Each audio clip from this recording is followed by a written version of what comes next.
প্রিয় দর্শক, আসসালামু আলাইকুম। আজকে গতকালকে একটা মহামারী দুর্ঘটনা ঘটছে, যে একটা ছেলে ভালোবাসার ফুল না দিতে পেরে দুনিয়ার থেকে চলে গেছে।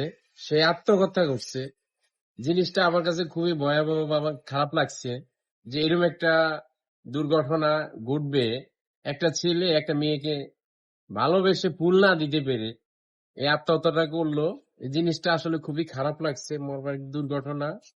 আসলেই আপনারা কেউ এই ধরনের ভালোবাসা নিয়ে কখনো আত্মহত্যা করবেন না। আত্মহত্যা মহাপাপ। আত্মহত্যা করা ভালো না। কারণ আপনি আজকে কোনো একটা মেয়ের জন্য আত্মহত্যা করছেন। আসলে আল্লাহ যদি আপনার লগে তার জুড়ি না মিলাই থাকে, তাহলে আপনি কেন তার জন্য আত্মহত্যা করবেন? সে যদি আপনাকে চায় তাহলে ঠিক আছে, আপনার জন্য পারফেক্ট ছিল। কারণ না এলে সে আপনাকে চায় না, কেন আপনি তার জন্য আত্মহত্যা করবেন? সেই মমিন সিং এর একটা ছেলে গতকালকে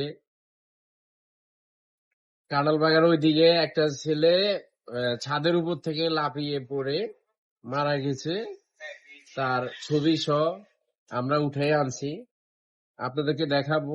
প্রিয় দর্শক, এরকম দুর্ঘটনা, এরকম কাজ কেউ করবেন না, কারণ এগুলা খুবই খারাপ বিষয়।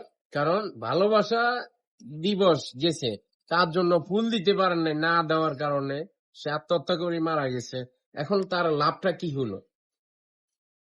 তাই আজকে আমি চলে গেলাম। আমি এমডি আব্দুর রব। আসসালামু আলাইকুম। প্রিয় দর্শক, আসসালামু আলাইকুম। আজকে গতকালকে একটা মহামারী দুর্ঘটনা ঘটছে, যে একটা ছেলে ভালোবাসার ফুল না দিতে পেরে দুনিয়ার থেকে চলে গেছে। সে আত্মহত্যা করছে। জিনিসটা আমার কাছে খুবই ভয়াবহ।